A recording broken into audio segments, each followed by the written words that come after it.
오늘 제가 말씀드린 것만 잘 숙지하셔도 쓸데없이 납부하는 세액의 절반 이상은 줄일 수 있으니까요. 꼭 끝까지 시청해주세요.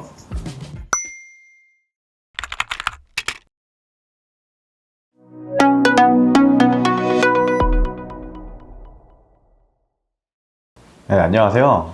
세무법인 서울의 김석주 세무사입니다. 오늘 영상에서는 사업자라면 반드시 알아야 할 세무 상식에 대해서 알아보려고 해요.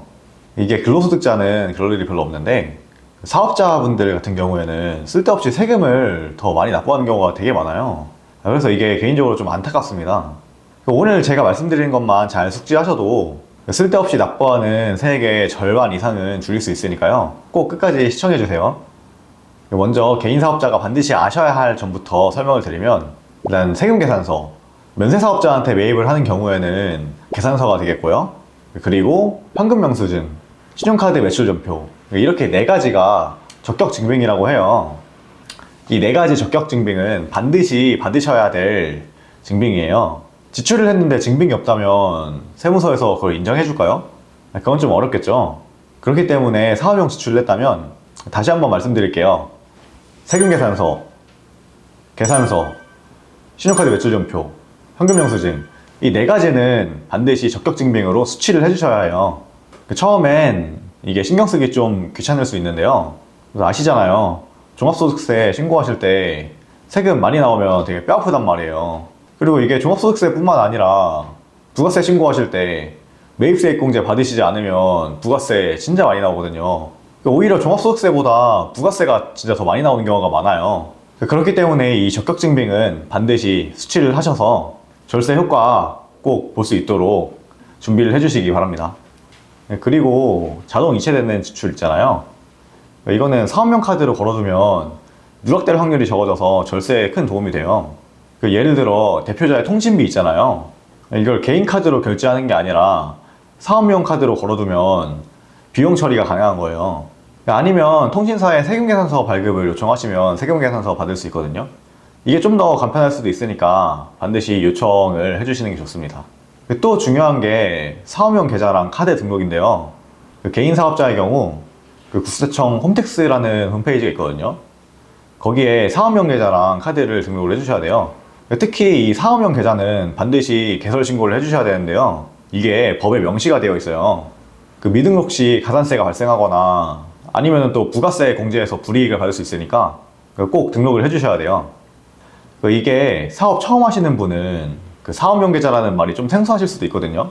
그런데 사업용 계좌는 말 그대로 사업용으로 사용하는 계좌예요. 은행에서 별도로 사업용 계좌를 개설할 필요는 없고요. 기존에 사용하시던 계좌, 사업용 계좌로 등록하셔도 상관없습니다. 중요한 점은 이렇게 사업용 계좌를 등록하고 난 후에는 반드시 사업용 계좌를 통해서 거래를 진행을 해주셔야 돼요. 그리고 경조사 참석, 이것도 사업의 일환으로 볼 수 있죠. 거래처 경조사가 있는데 이거 불참하기 어렵잖아요. 이렇게 경조사 참석해서 지출한 비용도 비용 처리가 가능하거든요. 그렇기 때문에 관련 증빙을 잘 보관해 주셔야 돼요. 그런데 제가 아까 설명드렸죠. 적격증빙 4가지 기억하세요?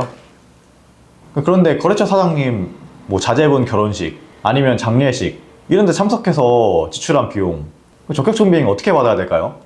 장례식장 가서 조의금 내면서 근데 저 비용 처리 받아야 돼서 그런데 현금영수증 좀 이렇게 말씀드리기 조금 어렵잖아요. 그래서 결혼식이나 장례식에서 지출한 축의금, 조의금 이런 거는 건당 20만 원 한도로 접대비에서 공제가 가능해요. 물론 이런 경우에도 청첩장이나 부고장 이런 거를 보관을 해주셔야 공제가 가능합니다.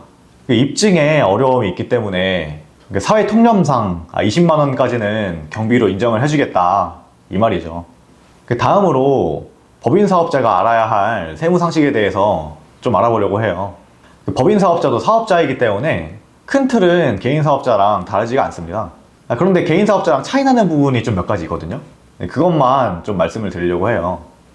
첫 번째가 법인카드 신청인데요. 제가 아까 개인 사업자 설명할 때 말씀을 드렸죠.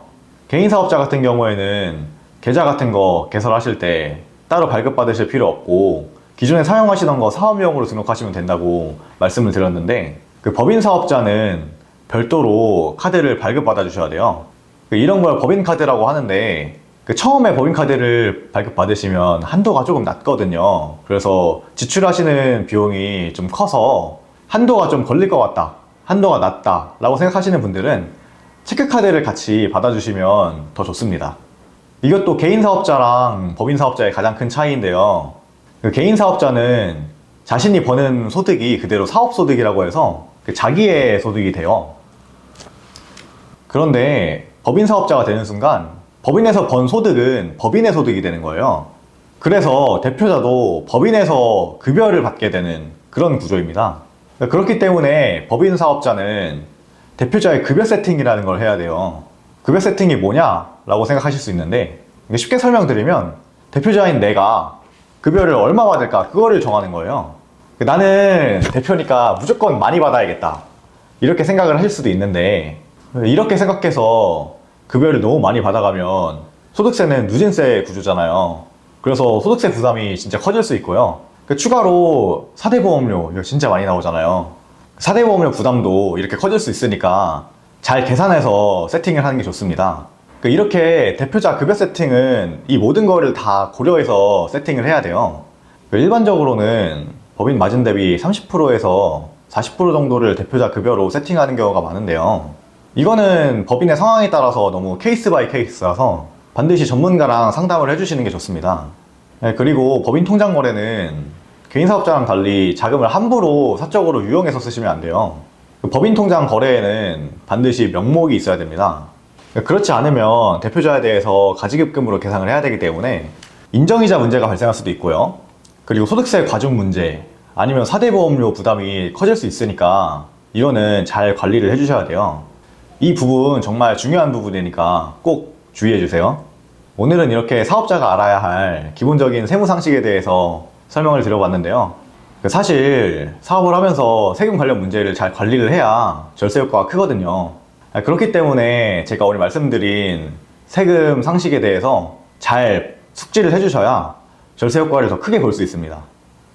추가로 더 궁금한 점이 있거나 문의사항이 있으시면 저희 세무법인 서울로 문의해 주시면 친절하게 답변 드리도록 하겠습니다.